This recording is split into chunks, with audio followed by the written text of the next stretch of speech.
Halo semuanya, aku Dia Rahayu Hadatul. Ya singkatnya Ayu supaya lebih gampang dari dari kelas 1A Prodi Pendidikan Bahasa Inggris. Mau mereview buku pendidikan. Judulnya itu ini.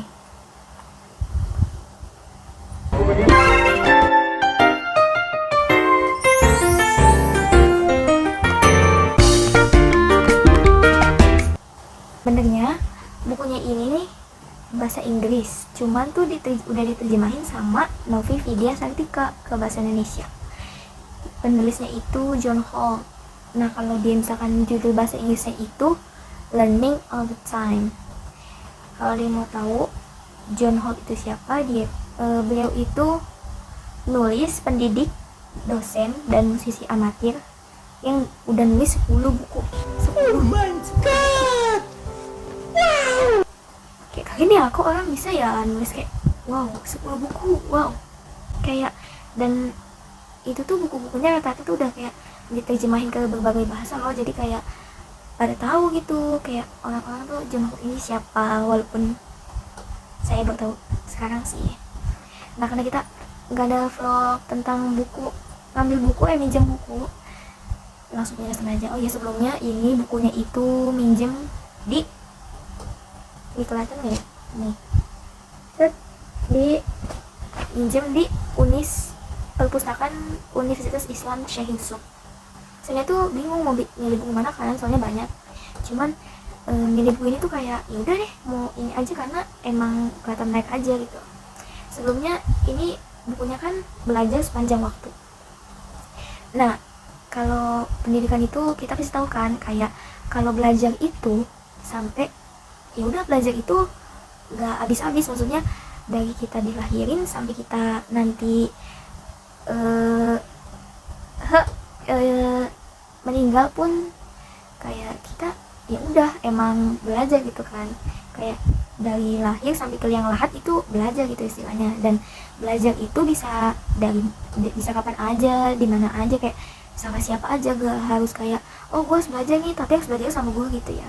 Ya itu kepanjangan ya intinya. Jadi buku ini tentang kayak kita tuh tahu loh gimana sih anak kecil itu belajar gitu. Jadi kan kayak mungkin ada ya masalah yang kayak banyak nih anak-anak yang masih buta huruf gitu. Nah itu tuh di buku ini nih kita diajarin kayak gimana sih cara supaya kita bisa ngajarin anak-anak ini dengan benar gitu. Dan sebenarnya nih anak-anak bisa belajar kan, anak-anak tuh hakikatnya dia punya rasa penasaran kan, kayak pasti anak kecil tuh dia ketertarikannya sama suatu hal, benda kayak apa gitu, kita pasti jadi kepo waktu kecil aja, kayak suka nyari kayak kalau ini apa ya, kalau ini apa ya. Nah kalau anak kecil kayak gitu tuh kita jangan kayak kamu jangan kayak gini, kayak ya udah biarin aja anak kecil mah kayak gitu, karena kan dia tuh lagi tahap berkembangnya, kayak mencari jati dirinya gitu loh. Jadi kayak misalnya aja membaca kan, udah kita kebanyakan orang tua tuh kalau misalkan kita salah baca tuh orang tua kayak salah bacanya bukan kayak gini. Atau kan di buku ini tuh dulunya kita tuh kalau misalkan orang tua ya harus percaya sama anak sendiri, istilahnya kayak ya udah anaknya dikasih buku, nah anaknya baca.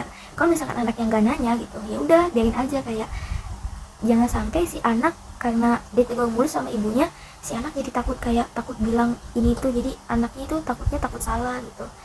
Nah sebenarnya ya rangkumannya itu sih, rangkumannya kayak kita tahu nih gimana cara benar-benar ngedidik anak, dari perspektif anak itu gimana di sini, dan cara kita sebagai ininya tuh gimana. Bingung ya jelasin gimana ya.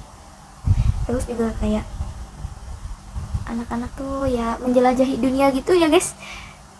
Dan yang bikin saya pilih buku ini ya karena judulnya kan belajar sepanjang waktu, jadi kayak ya relate aja sama kehidupan gitu, karena emang kita kan seumur hidup ya buat belajar dong gitu, kayak apa-apa kayak dibuat pelajaran gitu, kayak gitu deh pokoknya. Dan poin pentingnya adalah mungkin sebagai orang tua jangan terlalu menghakimi ya kalau misalnya anaknya salah. Jadi anaknya tuh gak takut untuk mencoba banyak hal, sedangkan kan dia masih anak kecil gitu. Jadi kita mumpung kita masih kecil kita harus kayak banyak mencoba hal-hal baru gitu yang ada di dunia ini, jangan disia-siakan gitu loh. Udah sih gitu doang ya, apalagi ya, udah deh. Dan poin pentingnya itu semua udah mencakup semuanya ya, poin pentingnya ya nggak sih? Iya, iya. Dan kalau aku setuju sama buku ini karena sebenarnya kalau jadi anak yang tumbuh dipaksa, maksudnya bukan dipaksa ya, kayak kita tuh harus nurutin kemampuan orang tua, harus nurutin kemauan orang tua tuh kita merasa kayak terbebani. Jadi kitanya nggak bebas kayak apa-apa kepikiran kayak entah orang tua gue marah nggak ya, maaf ya Allah, nanti orang tua aku marah nggak ya kalau aku kayak gini gitu, kalau aku begini salah nggak ya. Jadi anak itu ragu-ragu, jadi kita kayak mendukung, tapi kayak mendukungnya ya secukupnya aja gitu, nggak usah berlebihan tapi nggak usah kekurangan juga. Jadi sekian, jika ada salah kata mohon maaf dan terima kasih. Wassalamualaikum warahmatullahi wabarakatuh.